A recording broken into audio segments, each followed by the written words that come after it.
EJ. What have you got there? It's a world globe. Oh, cool. I think I want to go to Mexico. Oh, show me where Mexico is on the map, Hugh. Can you find it? Oh, yeah. You'd like to go to Mexico? Easy. It's easy. It's over here. It's easy. Ah. No, that's Argentina, Bolivia, Brazil, Peru, Ecuador, Colombia. Where is it? I think it's here, Mexico. No. Oh, where would you like to go, EJ? I think I'd like to go to London, Oh, wherever that is. when do you reckon you'll go? Well, maybe in a month or so. Oh, I wish we could go in a month or so. There's no aeroplanes to get to London. Really? No, and at the moment, I don't know when we're going to get to go to London. Go to Mexico in 2 years. Well, you might be able to, because at the moment, our whole world is a bit under lockdown, and it's a weird thing to be happening. Hey, what's it been like for you guys to be in lockdown? Oh, it's crazy. It's on what you're doing. With school, if you work hard, you can get it done by about lunchtime. And other stuff like you can't go for a walk for more than an hour. And you can't hang out for meals. You have to be 1.5 meters away from people.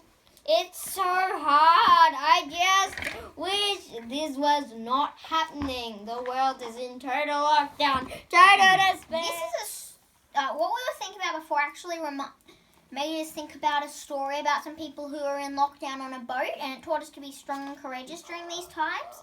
The story is Noah and his ark. God was sad. The whole world was in a mess. People did not love one another, so God decided to send a flood. Now, there was a good man named Noah. God told Noah to build a big wooden boat. Everybody laughed when they saw Noah's ark, but Noah trusted God and finished the boat. Then God told Noah to collect 2 of every kind of animal and take them into the ark. As soon as it was done, it began to rain. For weeks it rained and rained until all the world was flooded and there was no dry land. Inside the ark, Noah and his family and all the animals were safe. Finally, the rain stopped and the sun came out. Slowly, the water dried up, and the ark came to rest on a tall mountain. Noah sent out a dove to search for dry land. One day it didn't return. Noah knew the dove had found a new home. Then God told Noah it was safe for him to leave the ark. And Noah and his family and all the animals hurried out into the sunshine. God promised never to send such a flood again, and reminded the people of this promise. God put a rainbow in the sky, a bright rainbow. I wonder what it was like for Noah and Mrs. Noah, their 3 sons and their wives, to be confined to a boat loaded with animals. Hugh says smelly. How big was this ark?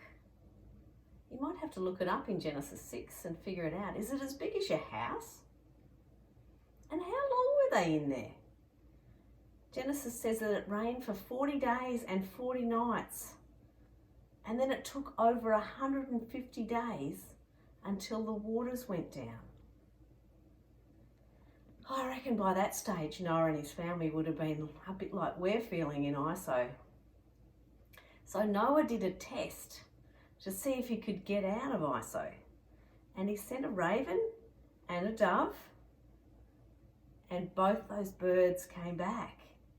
So he waited 7 days, and probably getting impatient, he did another test. And he sent out a dove. But this time, instead of flying around and having nowhere to land, the dove came back with a little bit of olive leaf in its beak. That's a good sign. So he waited again and did another test. This time, he sent out that dove and it didn't come back. Oh, it's looking like they can get out, but it still took more days until the ground was dry. You know, they were in ISO, in their boat, for over a year. So how would they have felt when they were about to get out? Scared? they be scared about? Sad? Curious? Thankful? Probably weren't seasick anymore. I wonder what they were thinking, because everything outside that boat was going to be different to what it normally was. There was so many unknowns. It was all going to be different, and there was going to be some sad things about that too. So what did Noah find out about God? He learnt that God is compassionate. Instead of letting go of his creation and just going enough with their things they do that hurt each other and themselves, he cared for Noah and his family, and he protected them. And he helped them where things were hard to be strong and courageous. You know, Noah found out that he cares for us, his people and his creation. And God cared enough to make a promise to Noah after this had happened that never again would a flood destroy the earth. And he gave Noah a sign. There would be a rainbow, a reminder of God's faithfulness, that he won't let us down.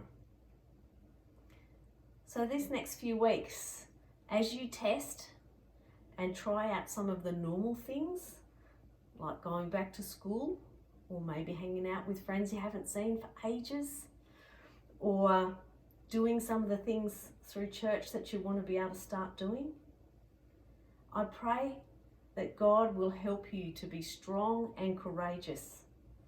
He cares about you and every person on this earth. So when we see the rainbow in the next few weeks, let's remember that God cares for us deeply, and he's a God who keeps his promises. Come on, everybody, let's go, go, go!